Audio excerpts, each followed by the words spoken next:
Настя, смотри, как интересно. Сук на тунисском диалекте означает рынок. Мне интересно. Баба. Что сказал? Нет, подожди, баба — это отец по-тунисски. А, кстати, знаешь, как будет верблюд? Камель. Господи, Евсей, сколько можно бубнеть, а? Меня ждут такие расслабляющие выходные в Тунисе, да? И не Вот это, зашибись. кстати, еще вообще не факт. Так, есть монетка? Ну, есть. Подбрасывай, значит. Что, прям здесь? Да, прям здесь. Может быть, тогда ты перестанешь болтать без умолку. Ну, ладно. Орел? Решка.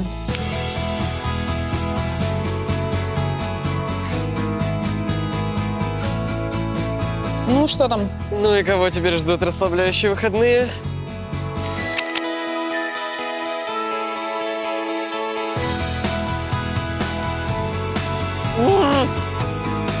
Камель.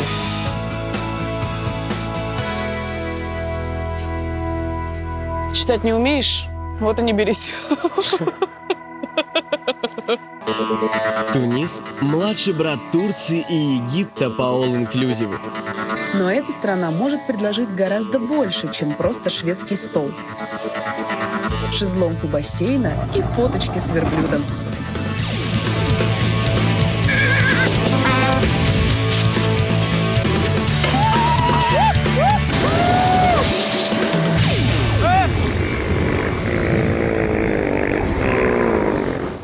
Заканчивается посадка на рейс 556. Ой-ой-ой, как не вовремя. У меня как раз карта пошла, что надо.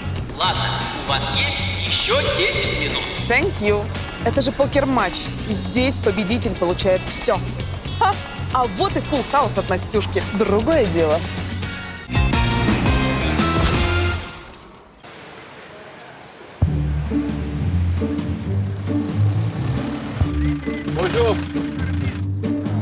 Вот что ожидает человек, который прилетает в Африку? Ну, как минимум, жару. А здесь, помимо того, что прохладно, так еще и пасмурно. Если соберетесь ехать в Тунис, помните, что это самый север Африки. И осень здесь вполне себе европейская. Когда у тебя есть деньги, хорошую погоду можно себе купить. Я отправляюсь на лучший курорт Туниса – остров Джерба, где 300 дней в году светит яркое солнце, где всегда теплое море и самые роскошные отели.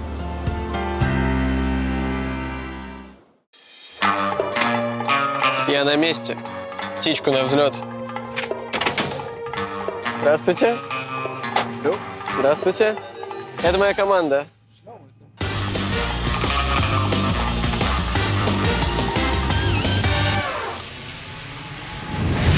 Три года назад Леся Никитюк доехала до города на такси всего за $2. Аэропорт Центр.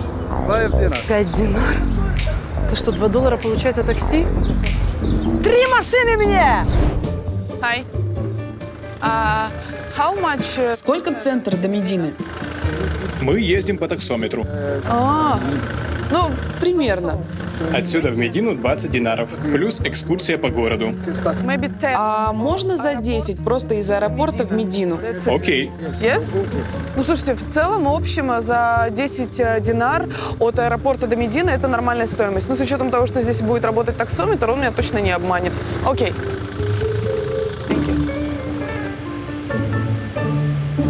Какая прелесть! Практически Феррари. О, я не знаю, слышно вам там или нет, но дождь просто полил как из ведра. Вот буквально сию же секунду. Офигеть, вот это погодка, да, в Африке? Я в арабских странах не впервые, поэтому знаю, что к чему. Во-первых, никаких экскурсий с таксистами. Заплатите втридорога. Во-вторых, торгуйтесь. И в-третьих, следите за счетчиком.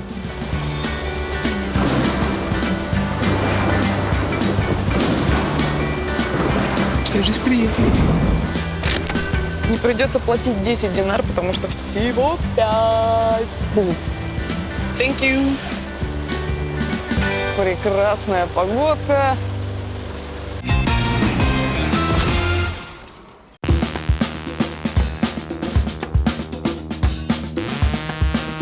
Первый день богатой жизни я проведу на острове Джерба, а вот во второй отправлюсь в Сахару, и для этого я заказал корабль пустыни Toyota Prado.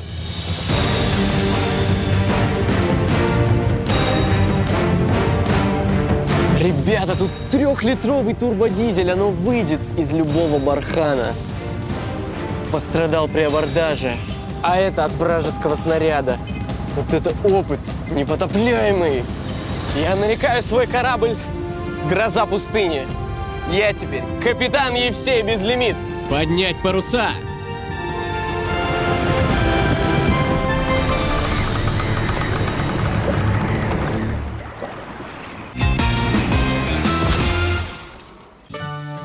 Ну вот, я и приехала в столицу Туниса, в город Тунис.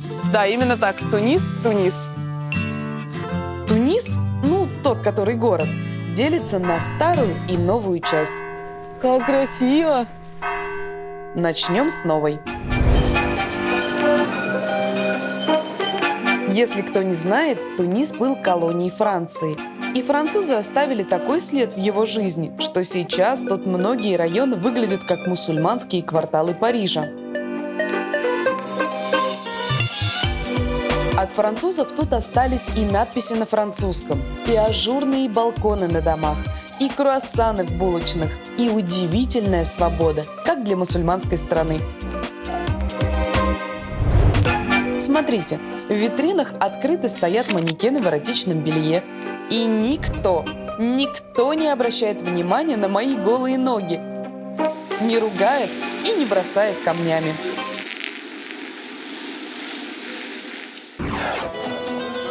А вот что в городе осталось арабского, лучше всего искать в его старой части – Медине. Итак, из арабского тут здания, правила парковки и тесные улицы, похожие на один длинный восточный базар.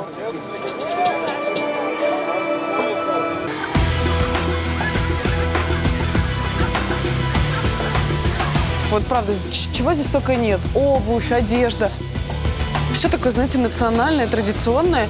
Кашаби из верблюжьей шерсти, шапки фески, арабские платья с узорами, Очень красиво, очень. Но я воздержусь. кальяны, металлическая посуда, резные шкатулки, тарелочки, которые вручную чеканят прямо за прилавком. В общем, колоритище.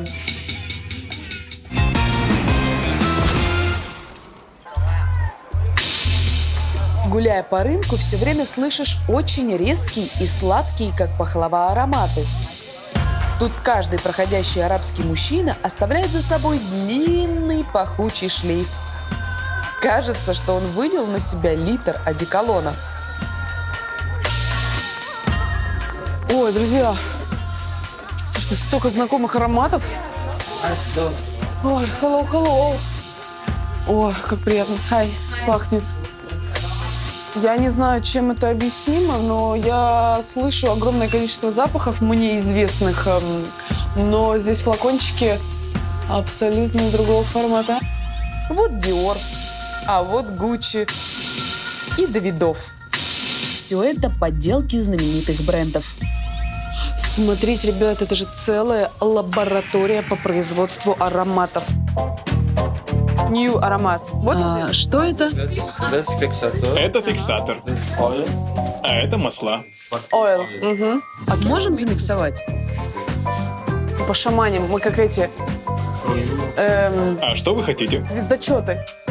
Хочу Жадорчика-Диорчика. Выбирайте бутылочку. 18 мл или 30. Вот this one. Местные парфюмеры научились смешивать компоненты на глаз, точнее, на нос, и получать известные ароматы. Вау. Только не на лицо. Фиксатор и готово. Жадорчика-Диорчика удался. А сколько стоит? 15, но 10 для вас. 10 for me. Прекрасный тост. Тунисская подделка парфюмов Dior стоит в 10 раз дешевле оригинала. Все довольны.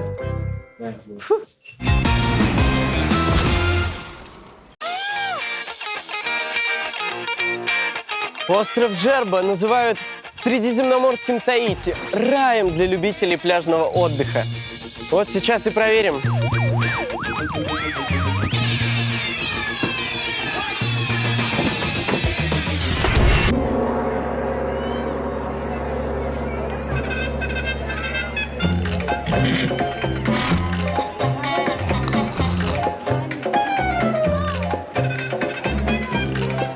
Итак, что получил я и туристы, которые купили пакетный тур на Джербу?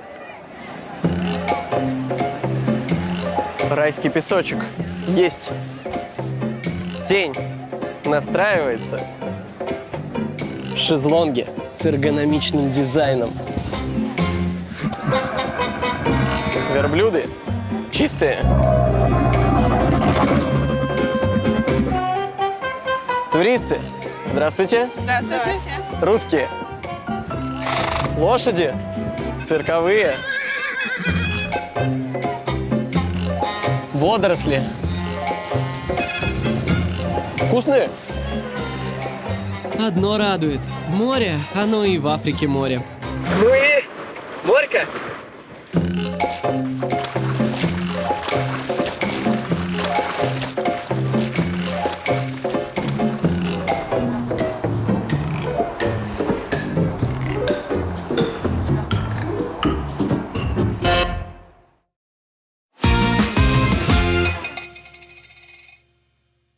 В старом городе, если это не магазин, то это какая-нибудь забегаловка. Их здесь называют шаабия, в переводе «народные». Это потому, что едят тут только местные. Смотри, какой супчик. Очень напоминает с виду какой-то борщец наваристый. This is Ulna chef. national, nationality kitchen. Лаблали? Лаблали. Meat chef. Ничего не понимаю, но окей. For me, one тарелка. One.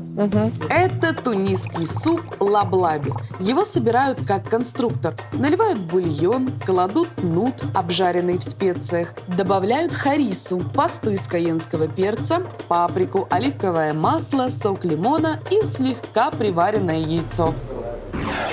Поверх всего этого месива крошат багет, а потом еще и перемешивают. Пока он не перемешал все вот, это выглядело симпатичнее, потому что сейчас это похоже, знаете, на такую кашу-малашу. До чего кругами ходить? Точь-в-точь собачьи консервы.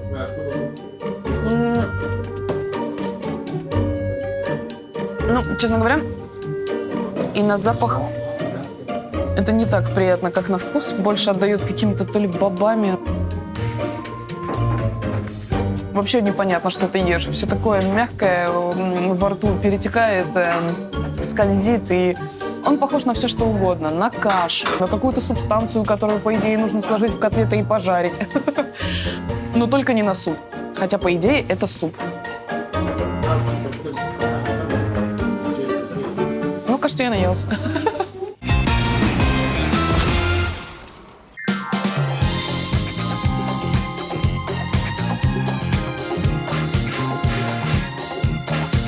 Как вы думаете, где расположено самое большое количество спа-курортов в мире? Вы, наверное, ждали, что я скажу про Тунис, но нет, это Франция. А Тунис занимает почетное 2-е место. На Джербе в каждом отеле есть собственный спа-центр. Лучшие процедуры предлагает Radisson Blu Palace Resort. Так что здесь и поселюсь.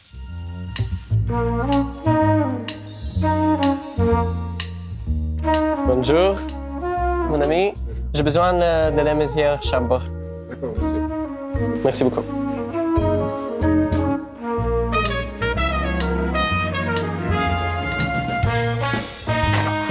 Итак, Radisson Ambassador Suite. Поехали. Приехали. Это что? Окно прям в прихожей. Прикольно. Прикольно. Такую национальную изюминку добавили. И, кстати, не только там. Тарелка. Прикольно. Вроде как Рэдисон — сеть стандартизированных пятизвездочных отелей, а добавили национальный штрих, и стало необычно.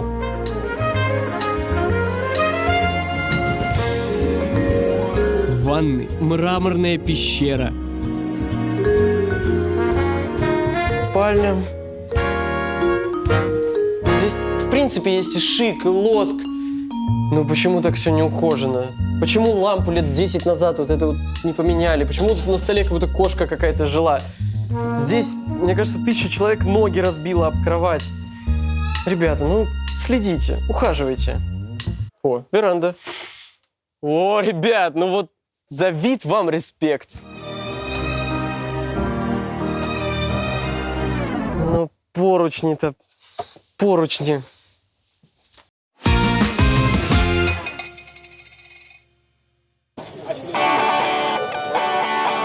Да, Тунис жаркой погодкой не балуют. И знаете, все-таки хочется туда, где тепло, туда, где морюшка.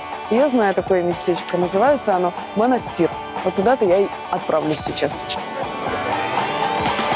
Вот мой план на оставшийся уикенд. Поехать в городок Монастир, погулять там и заночевать. А завтра отправиться на острова рыбаков – Киркина.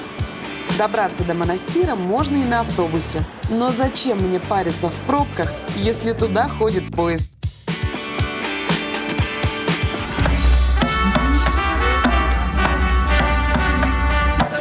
Я, честно говоря, думала, что поезда здесь ходят посовременнее. Ну, знаете, какой-нибудь там хай-тек с кондиционером. А здесь какие-то вот настроения Мумбаи, они же в Варанаси, и где вместо кондиционера вентилятор, и то вот один там остался в конце вагона. Ладно, что унывать? Тут ехать-то 3 часа всего. Зато дешево.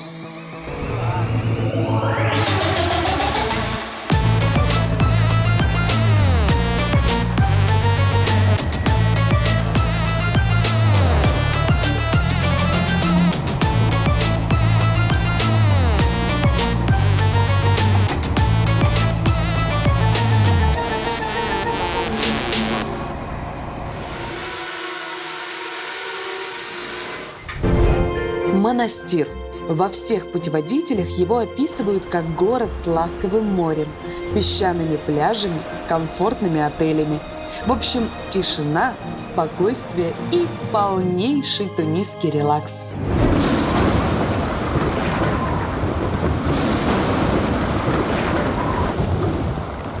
Да, погодка, конечно, не айс. Хотя как раз-таки айс. Да что это за невезуха? Надеюсь, что прогноз погоды не врет, и скоро выглянет солнце. Но приехали-то мы сюда совсем не ради номера, а ради талассотерапии. Я пошел.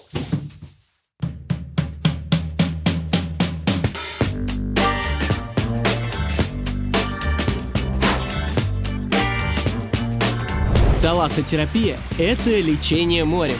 Морская вода по своему составу похожа на плазму нашей крови. В такой среде организм впитывает недостающие вещества и легко отторгает шлаки. Талассотерапия в Тунисе настолько популярна, что миллионы туристов приезжают сюда только ради нее. На самом деле в здешнем талассо-центре просто десятки услуг и процедур. Чтобы все их попробовать, 2 дней явно не хватит, поэтому я заказал себе самое интересное. Первый вид талассотерапии – вату. От слов «вода» и японского массажа шиатсу. Это когда ты расслабляешься в морской воде, а массажист-терапевт плавно катает тебя на руках по водичке. То в одну сторону, то в другую. Ощущение реально как в невесомости. Второй вид талассотерапии – аквабайкинг. Это езда на велосипеде и дренажный массаж одновременно. Такое ощущение, что у них просто закончились идеи же о том, что можно сделать в морской воде, потому что я реально просто сижу на велике в бассейне и кручу педали. А эта процедура называется душ широко. Здесь зачем-то есть поручни. И нет душа. Душ Шарко — это когда ты голый становишься к стенке и тебя расстреливают мощным напором воды.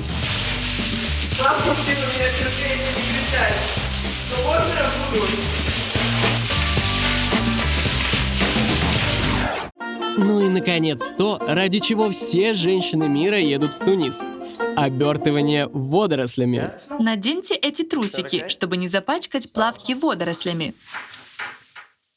Знаете, что я вам скажу? Эти трусы прекрасно бы подошли для индийской борьбы кушать. Ну-ка, повернитесь спиной. Вы неправильно надели трусики.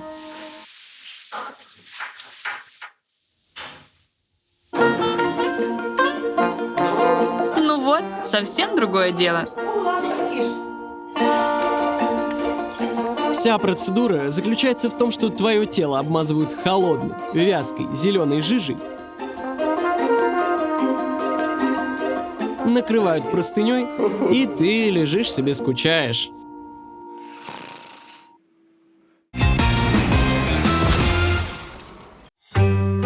Первым делом я решила найти, где переночевать. Если вы приехали не в сезон, то идите в один из курортных отелей. Сейчас цены на проживание сильно ниже летних. Hello. Мне нужна комната. Вот хороший, уютный номер. А сколько стоит самая дешевая? Это 702 динара, пожалуйста. 72 динара? Так это же меньше 30 баксов. Мужчина, я беру.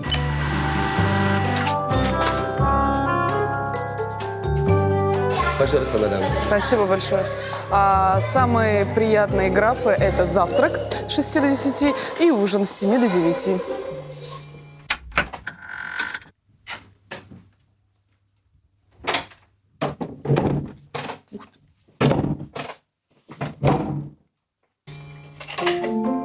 Сквознячок.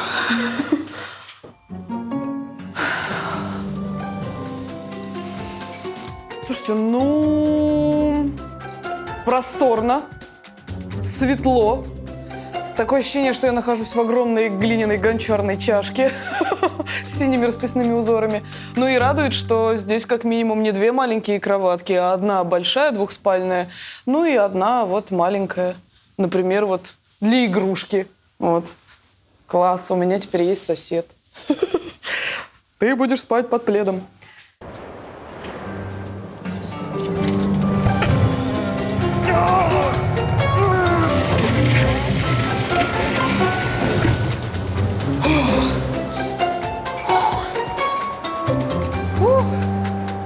Ну вот реально, всякие такие виды спасают абсолютно любой номер. Как будто даже не на курорте, а где-то, я не знаю, в Исландии. Вот маяка еще не хватает. О, вот так лучше.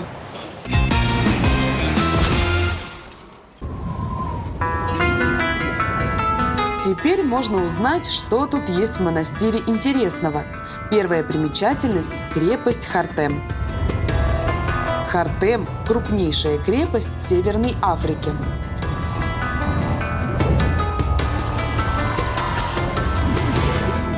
Как перископ у подводной лодки над крепостью торчит башня Надор.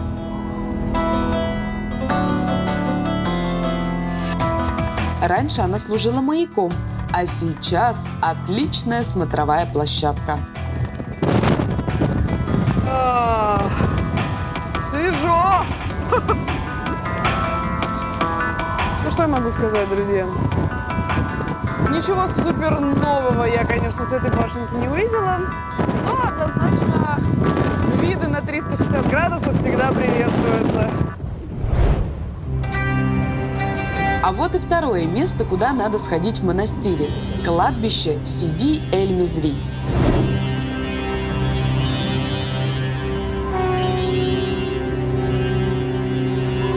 Здесь непривычная земельная насыпь, а все вот в таких вот белых плиточках. Ну и, честно говоря, смотрится,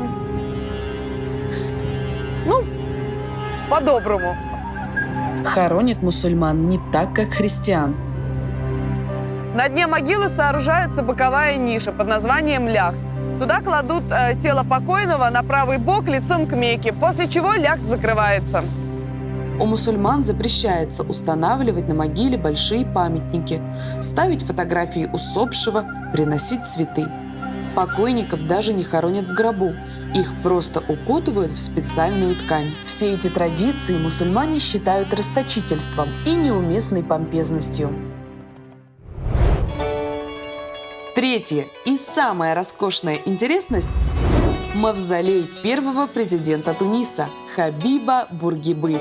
И отгрохал он ее себе сам, прямо посреди кладбища Сиди Эль-Мизри. Снаружи огромный золотой купол, 2 высоких минарета и стены, и пол – все в цветном мраморе. Внутри все тоже величественно и помпезно. Здесь целые музеи, где можно увидеть, как жил и работал Бургиба. В центре зала стоит здоровенный мраморный саркофаг, в котором покоится тело бывшего президента Туниса. Несмотря на то, что Хабиб Бургиба отгрохал себе вот такой вот мавзолей на территории священного кладбища, тунисцы на него не в обиде, потому что именно благодаря ему страна обрела независимость. А еще он дал женщинам равные права с мужчинами, сделал тунисцев грамотными и стал развивать туризм. Правда, при нем был культ личности и тотальная слежка. Но местные его все равно очень любят. Почти в каждом городе есть памятник и улица Бургибы.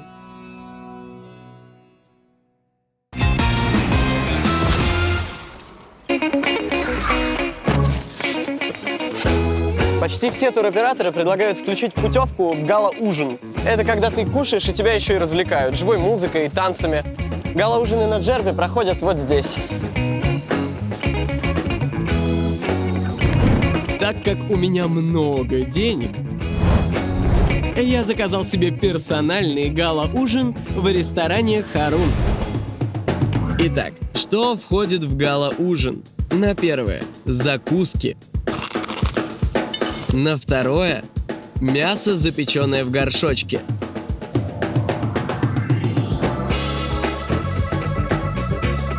На третье – представление. На сцену выходят разодетые танцовщицы. Вдруг одна из них надевает на голову кувшин. Здрасте. Затем второй. Третий. Нет, это становится реально опасно. Да ладно, четвертый. Супер. Пятый. Я думал, что это уже все, но тут появился 6-й кувшин. Понесли. 7-й. 8-й. Внимание, у нее на голове сейчас 8 кувшинов. Дамочка, вы бомба. Как это работает, я не знаю. Это традиционный тунисский танец с кувшинами. Кстати, родина этого танца – Джерба. Так местные прославляли главное производство острова – гончарное дело. Я прям в шоке. Лучшей здесь считается та танцовщица, которая сможет удержать на голове максимальное количество кувшинов и при этом продолжать двигать бедрами. Да, что? Да ладно! Ребята, это весит больше меня!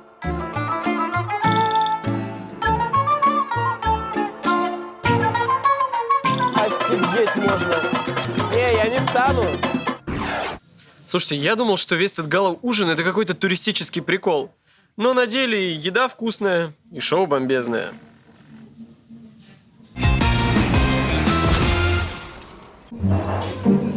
Пакетный турист в Тунисе ни за что не пропустит ужин.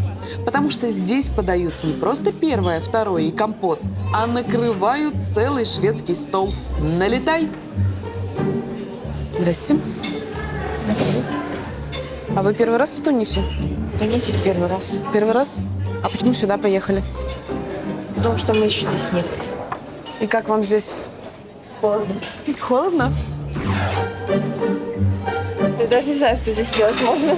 Мне здесь вообще никак не нравится. Спрашивается тогда, а зачем приехали? Ответ простой. Вне сезон путевка стоит 200-300 баксов, а наши люди любят халяву. Ладно, вот я сюда приехала на денек. Понятно, что можно и потерпеть и бушующую стихию, и дожди, и смену погоды, и ветер, и холод.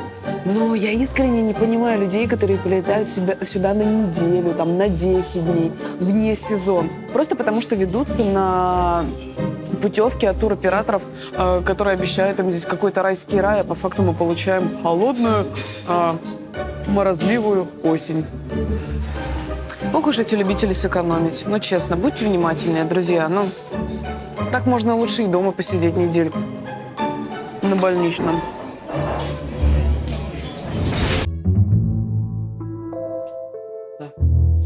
Выезд в пустыню в 4:30, значит, будильники 4:10, 4:15 и 4:20. Так точно успею. Спокойной ночи.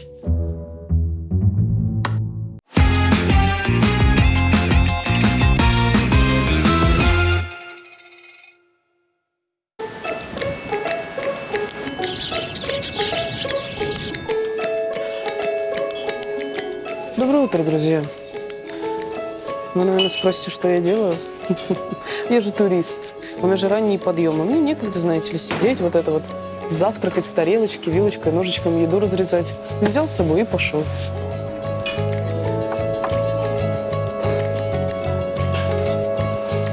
Эх, жалко салат с собой в салфетку-то не положишь.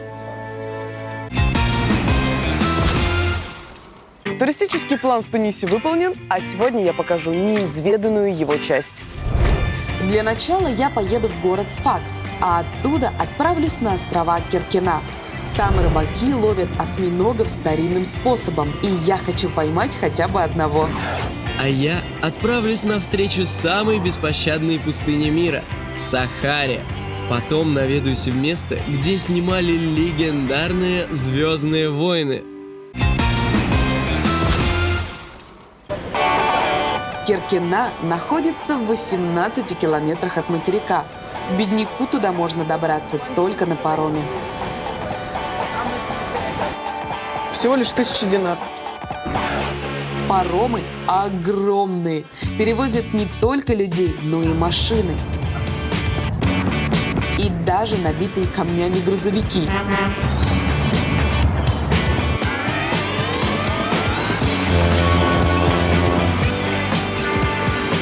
На верхней палубе лавочки, как в парке. На них можно позагорать, полюбоваться видами. В общем, 1,5 часа балдежа, и ты на острове. Да, вот сразу чувствуется, что это не all-inclusive в Тунисе, потому что народу на эти острова плывет значительно меньше. Туристов здесь, практически нет, честно говоря, вообще. Половина контингента – это рабочие, какая-то местная молодежь. Полный релакс, take it easy.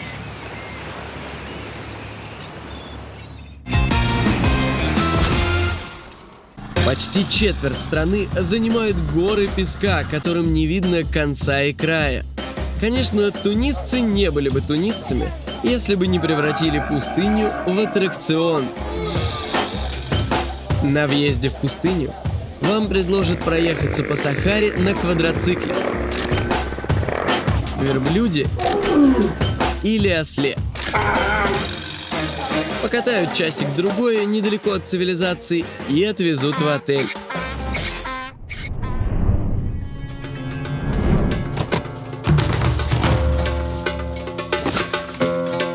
Только по-настоящему богатый турист может позволить себе путешествие в глубокую Сахару. Сахара – одно из самых опасных мест на планете. Здесь дюны похожи друг на друга, как 2 капли воды. Здесь на каждом шагу могут встретиться зыбучие пески, а воздух нагревается до плюс 55. Неопытному туристу в Сахаре не прожить и пары часов. Поэтому я отправлюсь туда в сопровождении опытного гида. Hello? Все без лимит. Капитан Евсей Безлимит. Хорошо. Спасибо.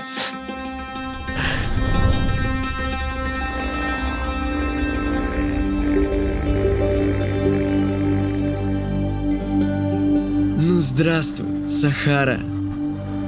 Гигантская, обжигающая, безжизненная.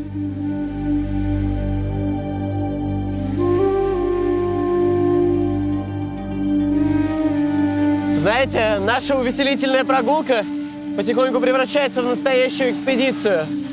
Потому что мы едем уже пару часов и не встречали вообще никого. Немного не по себе, но очень красиво.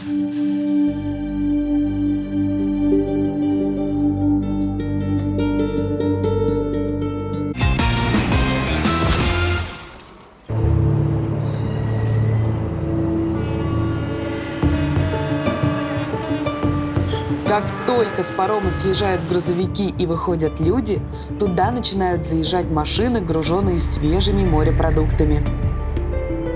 Вон, смотрите, друзья, сколько рыбки товарищ морячок хочет отправить на материк, с которого мы приплыли. Значит, что, уловчик есть, и это радует, очень радует. Рыбы тут много, но больше всего здешние воды славятся осьминогами. Местные уже придумали вид заработка. Возят туристов на рыбалку.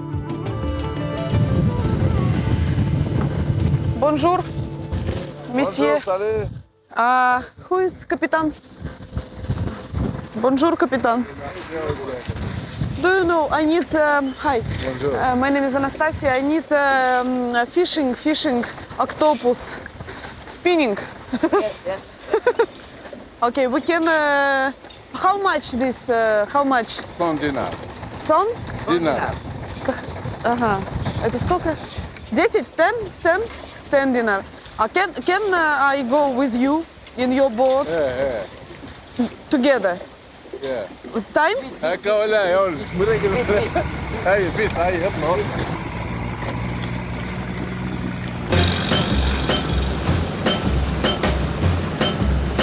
Когда отплываешь, видишь, что море вокруг острова перегорожено невысокими заборчиками из пальмовых листьев. Моряк Сэмми объяснил, как здесь устроена рыбалка. Вот мои угодья. Здесь я расставляю ловушки для рыб, вставляю в дно пальмовые листья. Они быстро обрастают водорослями. К ним, как к кормушкам, приплывает рыба и попадает в мои ловушки из сетей. На своих угодьях Сэмми ставит капканы и на осьминогов. Их расставляют на отмели, поэтому добираться до них нужно на лодке. Ну что, порыбачим? Мне кажется, нас слишком много для этой лодки. Хорошо, что у меня нет морской болезни. И сейчас через 30 секунд такая... Зато сколько рыбок приплывет. Осьминоги живут в норах и на поверхность воды не поднимаются. Хитрые рыбаки придумали способ, как их оттуда достать. Они забрасывают металлические клетки. Осьминоги думают, что это убежище, и залезают внутрь. Там приклеиваются к стенкам своими присосками и уже не могут выбраться. I'm sorry. Can I try? О, тяжело!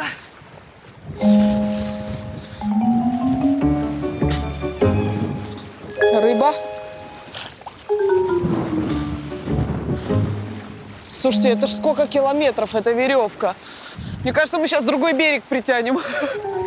Чтобы осьминог охотнее залезал в ловушку, на дно кладут его любимое лакомство – краба. Мужчинка, работайте. Это мы вытягиваем осьминог? Это октопус? Ой-ой-ой-ой. У-ху!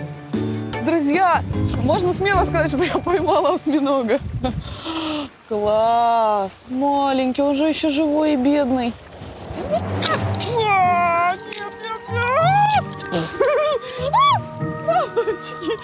Не надо! Не надо! Нет! Только, пожалуйста, не трогайте его. Ну. Ура! Товарищи! Господи, ой, кошмар! Как Птушкин ел живого осьминога в Пекине. Ой, вот он сейчас там ползает внизу, я даже смотреть на него не могу. Еще? Только не тут.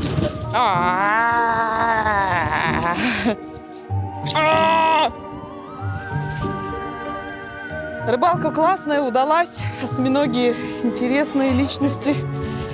Ползают живые, вот, бери да ешь, как говорится.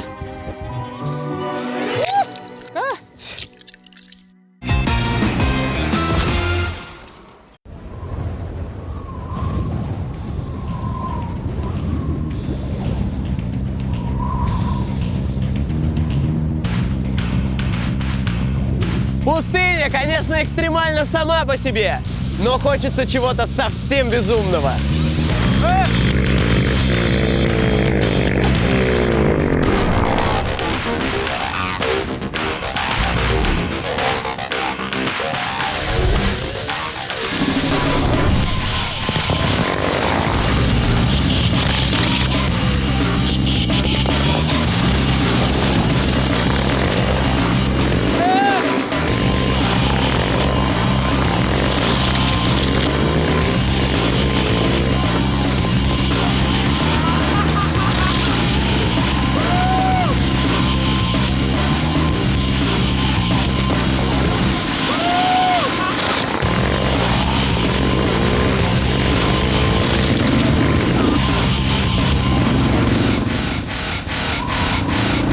Экстрим — это не только выброс адреналина и удовольствия, а еще и бешеная, приятная усталость. Спасибо, Сахара. Это было офигенно.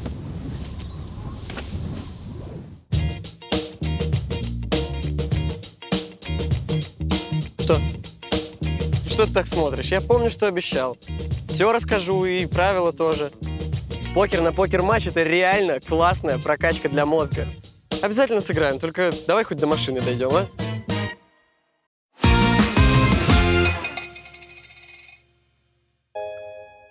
На Киркине не только ловят осьминогов, но и вкусно готовят. Лучшая повариха здесь – сестра моего друга Сэмми, Наджет. Ее авторский кускус с осьминогом считается лучшим на острове.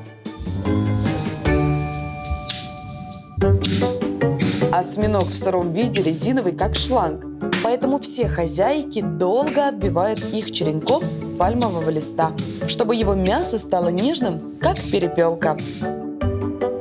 Кускус – это мелкие шарики из манной крупы. Приготовить эту кашу можно за 5 минут, просто залив горячей водой. Но тунисские хозяйки заморачиваются с ним не на шутку. В одной кастрюле тушат овощи, мясо или морепродукты, а сверху на ароматном пару готовят кускус. Дальше постепенно смешивают кашу с бульоном, чтобы она не слиплась и была рассыпчатой. Сверху выкладывают овощи, а потом осьминогов.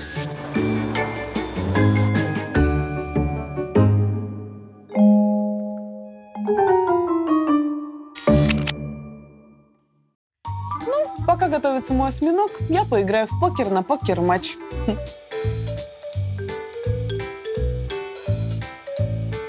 Эта игра помогает читать людей, а к тому же это интересная и полезная форма отдыха. Ой, чувствую, мне сегодня повезет. Вау! Ничего себе! Обалдеть! Тут прям целый остров еды. Аромат невероятен. Ну что, будем пробовать? Я просто даже, честно говоря, не знаю, с чего начать. Здесь я вижу кускус, орешки, картофель, ну и, соответственно, король блюда – осьминог. Вот он, теперь уже вареный.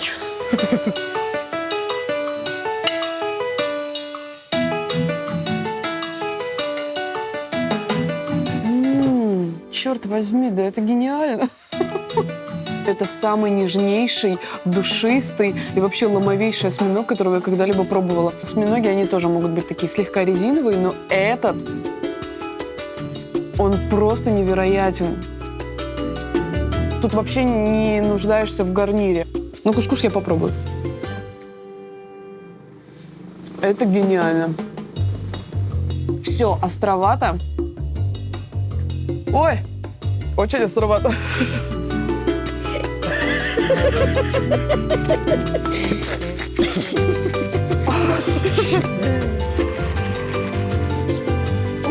Я, конечно, конечно, люблю острые блюда, но в меру, знаете, и пробовала их в разных странах мира, но кускус прям такой от души, как говорится. Осьминожек полегче, но это вкусно. Я не знаю, это удивительно, правда, это очень-очень безумно вкусно.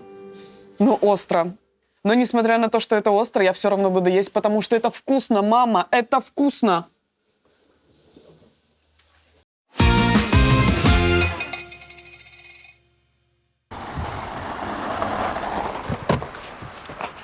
А следующая остановка моего пустынного тура – Ксар-Улет-Салтан.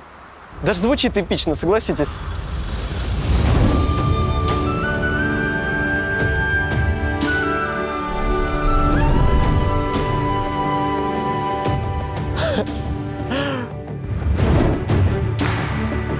Ребята, это пока самое атмосферное место в Тунисе, в котором я был.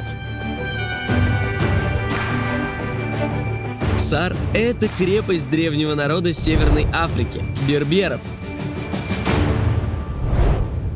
Может показаться, что это жилые дома, но это огромный склад. Ячейки люди использовали как холодильники, хранили в них зерно, масло. Каждой семье полагалась одна ячейка – горфа. Каждый холодильник изнутри был отмечен фамильным знаком. Ну и молитва, чтобы еда не испортилась. Такие лестницы могли себе позволить только богатые семьи. А бедные добирались до своих комнат холодильников примерно так. Знаете ли, отбивает всякое желание есть после 6. А это место каждую пятницу превращалось в рынок. Здесь люди торговались, общались, обменивались новостями и тусили. Берберы хранили бы здесь и до сих пор свой провиант, если бы к ним не приехал легендарный Джордж Лукас и не снял Ксар-Улет-Салтан в своих «Звездных войнах». По сюжету здесь провел детство сам Энакин Скайуокер.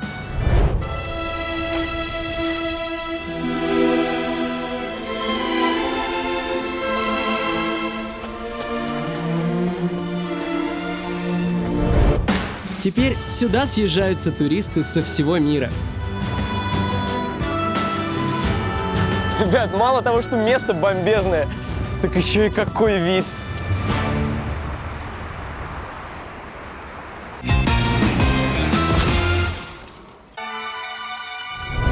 А заветный пиратский клад Евсея Безлимита в Тунисе вы найдете здесь, под заброшенной трибуной. Бутылка в Тунисе ищите на окраине Дуза, возле трибун. Станьте лицом к пустыне и пройдите 50 метров влево от центрального входа. Там под выступом спрятан наш клад. Найдите их и сгоняйте в Сахару по следам капитана Евсея Безлимита. За эти 2 дня мы поняли, что никакой дождь и никакая осень не могут помешать отдыху в Тунисе. Здесь ты получишь и кусочек Франции, и кусочек Африки, и кусочек осьминога, Это вкусно, мама, это вкусно. и флакончик колорита.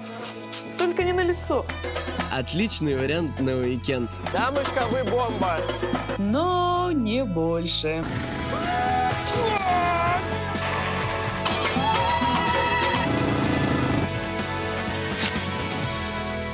Ну и Борька.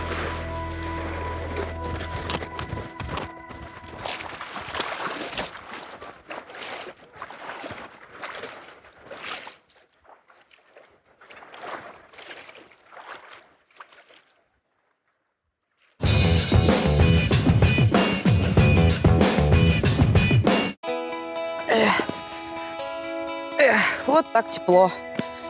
Приветики. О, пистолетики. Ну Вот что, какой. расскажи лучше, как тебе Тунис. Слушай, честно говоря, я так и не поняла. Евсей, я была как минимум в 3 городах. Ого. И везде сплошные контрасты. Мне было то жарко, то холодно, то ветрено, то спокойно, то солнечно, то темно. Ну и, короче, вот примерно в таком ключе прошел весь мой уикенд. Я так и не поняла. Может быть, у тебя была какая-то стабильность? В основном я понял то, что с деньгами можно добавить в отдых и экстрима, и колорита, и вообще всего что угодно. А что еще добавить? Да и нечего, собственно, да? На самолете? Да, дорогие зрители, увидимся в следующем городе. Да. И это, не приезжайте сюда осенью, правда. Если ушел инклюзив, то только летом. Это, ну что? Проблемки Какие? небольшие с золотой картой. В Я смысле? ее сломал.